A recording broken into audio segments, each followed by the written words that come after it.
Hello students, myself Khyati Vyas from JMP English Medium Saraswati Group of Education. Today I am conducting this session for grade 4. Subject is SS.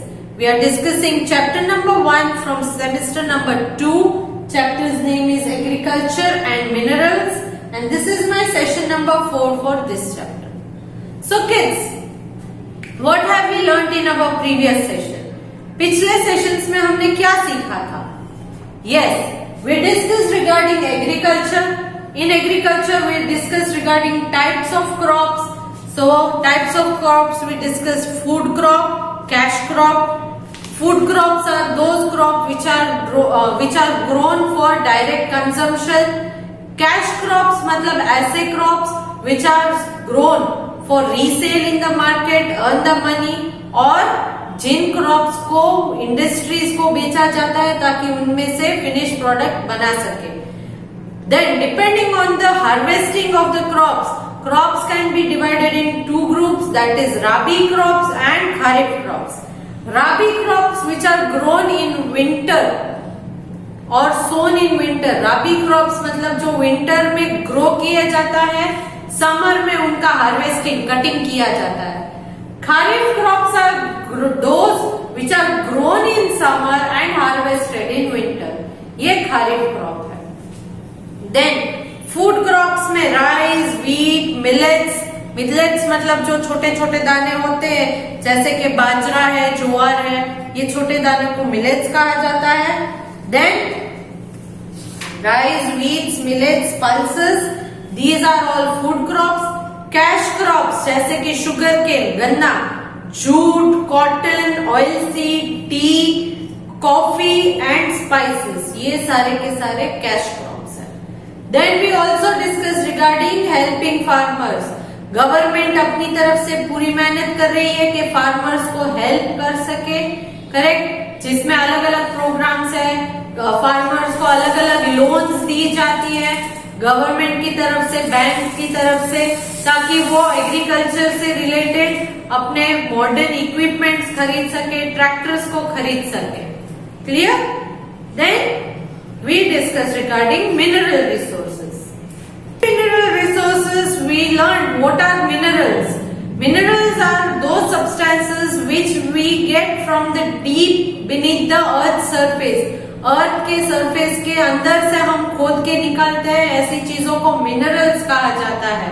There are two types of minerals, metallic and non metallic. Two types of minerals है, metallic, non metallic. Metallic minerals मतलब जो metals को extract किया जाता है, जिनमें से metals को एक्सट्रैक्ट किया जाता है, धातु को, जैसे कि iron, copper, gold, silver, manganese, ये सारे अलग अलग मेटालिक मिनरल्स हैं. Then we also discuss regarding where these metals such as iron, copper, manganese, aluminium, gold, where they are found in India and what are the uses of these metals we have already discussed in previous session. In today's session we will start with non metallic minerals. आज के सेशन में non metallic minerals, जो metal नहीं है, ऐसे minerals के बारे में सीखेंगे. So let us start. Mica and limestone are important non metallic minerals. Mica and limestone, ये दो जो है वो सबसे इंपॉर्टेंट नॉन मेटालिक मिनरल है. मतलब कि ये मेटल नहीं है बट मिनरल है. India has the biggest deposit of mica in the world. India में सबसे ज्यादा माइका पाया जाता है. पूरी दुनिया में सबसे ज्यादा माइका इंडिया में पाया जाता है.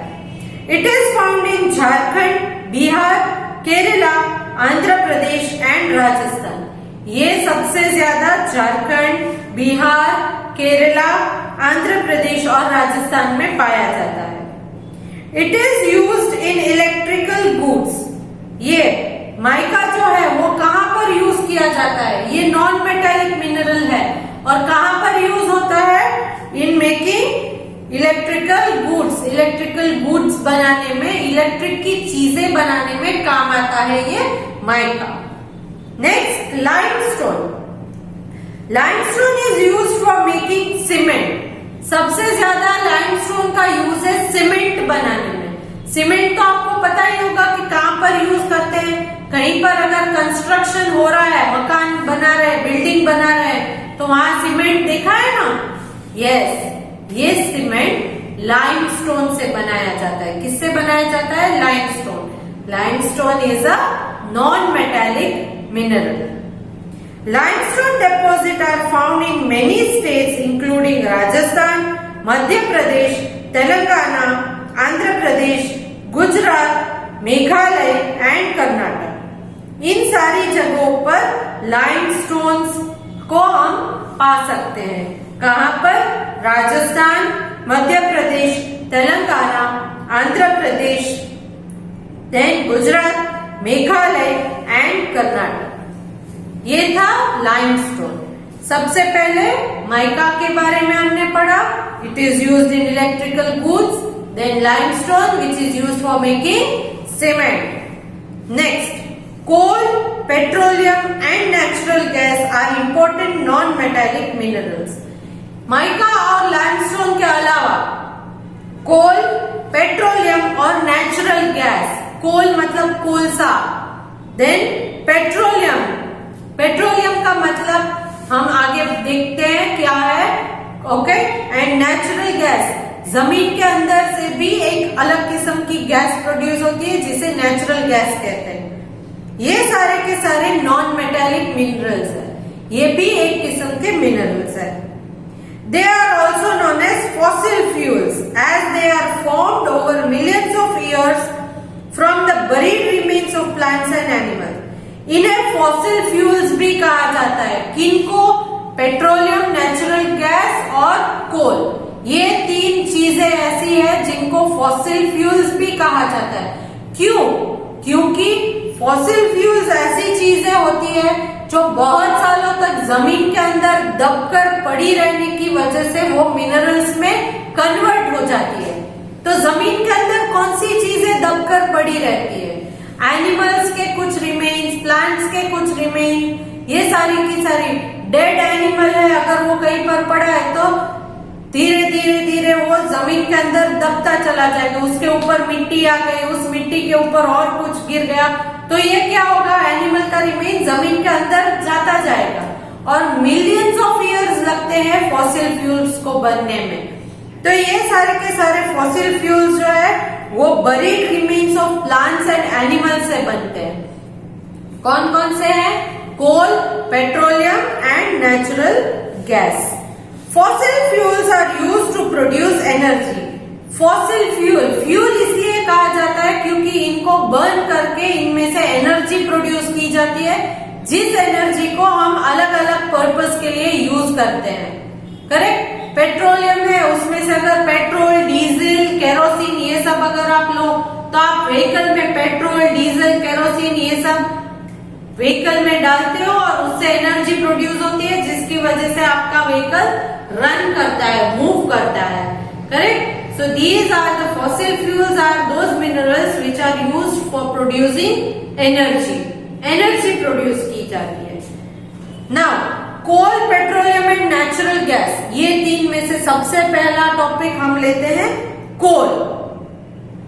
कोल is used for various purposes such as cooking, heating and producing electricity and in various industries. Coal मतलब कोलसा। कहाँ पर यूज होता है ये कोल? ये सबसे पहले कुकिंग के लिए। आज भी अगर आप किसी विलेज में जाओ तो वो कोलसे का यूज करते हैं कुकिंग के लिए, चूल्हे में डालने के लिए। हीटिंग, किसी चीज को गर्म करने के लिए, हीटिंग के लिए यूज करते हैं। प्रोड्यूसिंग इलेक्ट्रिसिटी, कोल से इलेक्ट्रिसिटी भी प्रोड्यूस होती है। एंड वेरियस इंडस्ट्रीज, अलग अलग इंडस्ट्रीज में भी अगर आप कारखाने देखो, फैक्ट्रीज देखो, वहां पर कोल का यूज किया जाता है। Coal mines are found deep under the earth surface. Coal के माइंस है वो बहुत अंदर, deep under the earth surface, earth के सरफेस के बहुत डीप में जाने के बाद कोल के माइंस मिलते हैं। In India coal mines are found in Jharkhand, West Bengal, Madhya Pradesh and Chhattisgarh. इन सारी जगहों पर कोल माइंस पाए जाते हैं। Next, petroleum. It is found deep inside the earth surface in the seabed.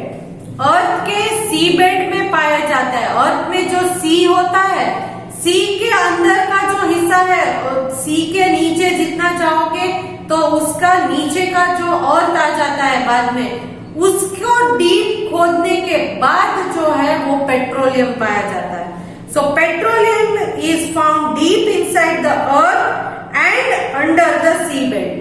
अर्थ के नीचे और सी बेड के नीचे, मतलब सी का जो फ्लोर होता है उसके नीचे भी पेट्रोलियम पाया जाता है।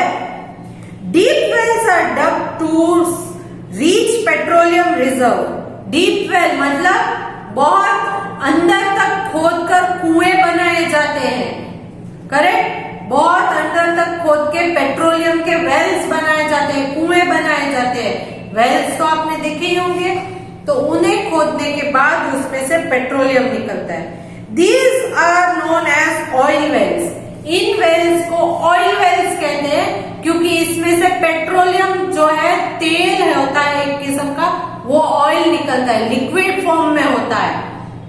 लिक्विड फॉर्म में अगर आप देखो तो बोर, जहां पर आप बोर बनाते हो, बोरवेल, ट्यूबवेल, तो उसमें से पानी निकलता है। मगर कुछ जगहों पर बहुत डीप, मतलब नॉर्मल से भी बहुत ज्यादा डीप तक अगर आप अर्थ को या सीबेड को खोदोगे तो उन वेल्स में से एक अलग टाइप की ऑयल निकलेगी। इसलिए इन वेल्स को ऑयल वेल्स कहा जाता है। Large petroleum reserves are found on land in Assam and Gujarat and off the coast of Maharashtra. Assam और गुजरात और ऑफ द कोस्ट, महाराष्ट्र के कोस्टल लाइन में भी ऑयल वेल्स बहुत है। Assam, Gujarat and off the coast of Maharashtra, मतलब महाराष्ट्र के कोस्टल एरिया में। पेट्रोलियम इज रिफाइंड, मतलब made pure by removing other substance present in it. Petroleum को सबसे पहले रिफाइन किया जाता है, क्योंकि जैसे मैंने बोला था कि मिनरल्स जब अर्थ में से मिलते हैं तो वो प्योर फॉर्म में नहीं होते, वो ओर्स होते हैं। बाद में उनमें से मिनरल्स को अलग किया जाता है, मेटल्स को अलग किया जाता है। उसी तरह पेट्रोलियम भी प्योर फॉर्म में नहीं होता है, मगर सबसे ज्यादा क्वांटिटी में जो वो ऑयल उसमें है तो वो पेट्रोलियम में से उनको रिफाइनरीज में भेजकर उन्हें एक्सट्रैक्ट करके उन अलग अलग ऑयल्स को डिफरेंशिएट करके अलग करने के बाद हमें वो रिफाइंड ऑयल मिलता है। So made pure by removing other substances present in it, क्योंकि वो जमीन के अंदर से निकलता है तो उसमें बहुत सारी अलग अलग चीजें मिक्स की जाती है, तो उसे पहले पेट्रोलियम को रिफाइन करना पड़ता है, प्योरीफाई करना पड़ता है इन रिफाइनरीज। और ये प्योरिफिकेशन का, रिफाइन करने की प्रोसेस कहाँ होती है? रिफाइनरीज में। कहाँ पर? रिफाइनरीज में। Oil refineries are found in many places including Assam, that is Digboi, Bihar, that is Barauni, West Bengal, that is Haldia, Uttar Pradesh, that is Mathura, Karnataka in Mangalore and Kerala in Kochi. तो ये रिफाइनरीज इंडिया में अलग अलग जगह पर सेटअप की गई है। जैसे कि असम में रिफाइनरी कहां पर है? दिग्बॉय। देन बिहार की रिफाइनरी है बरौनी में, वेस्ट बंगाल की रिफाइनरी है हल्दिया में, उत्तर प्रदेश की रिफाइनरी है मथुरा में, कर्नाटक की रिफाइनरी मैंगलोर में है एंड केरला की रिफाइनरी कोच्चि में सिचुएटेड है। तो ये सारी की सारी अलग अलग रिफाइनरीज जो है वो अलग अलग स्टेट्स में लोकेटेड है। Through this process of refining we obtain different products such as petrol, diesel, kerosene, cooking gas and so on. So इन पेट्रोलियम को रिफाइन करने के बाद उसमें से क्या निकलता है? पेट्रोल निकलता है, डीजल निकलता है, केरोसिन निकलता है, कुकिंग गैस निकलता है और बहुत सी ऐसी चीजें निकलती है, कुछ अनवांटेड चीजें भी निकलती है। Correct? Now Vehicles such as car, truck, train and so on run on petrol and diesel. ये सारे व्हीकल्स जो है वो पेट्रोल की मदद से या डीजल की मदद से चलते हैं। Kerosene is used for cooking and other purpose. Kerosene को कुकिंग के लिए और अदर पर्पसेस, जैसे आपने देखा होगा कि कुछ टूल्स को साफ करने के लिए, क्लीनिंग के लिए भी केरोसिन का यूज किया जाता है। पेंट्स में केरोसिन को यूज किया जाता है। तो ये केरोसिन के भी अलग अलग यूजेस होते हैं। Products such as plastic and cosmetics. Cosmetics मतलब जो आप क्रीम, ऑइंटमेंट ये सब यूज करते हो, इन्हें हम कॉस्मेटिक्स कहते हैं। So products such as plastic and cosmetic are made from petroleum. ये इन पेट्रोलियम प्रोडक्ट से बनाए जाते हैं। Clear? Next is natural gas. Natural gas is also found in some oil wells. कुछ ऑयल में से नेचुरल गैसेस भी निकलते हैं। It is used as fuels in car, buses and so on. इस नेचुरल गैस को फ्यूल की तरह कार में, बस में हम यूज करते हैं। करेक्ट? अब सीएनजी अगर देखते हो, कुछ कार में सीएनजी होते हैं, तो ये सीएनजी क्या है? एक किस्म का नेचुरल गैस है। Okay? Now our mineral resources are limited and should be used carefully. हमारे पास लिमिटेड नेचुरल रिसोर्सेज में से मिनरल रिसोर्सेज बहुत लिमिटेड है, क्योंकि इनके फॉर्मेशन में मिलियंस ऑफ इयर्स लगते हैं। तो ये बहुत लिमिटेड है क्वांटिटी में।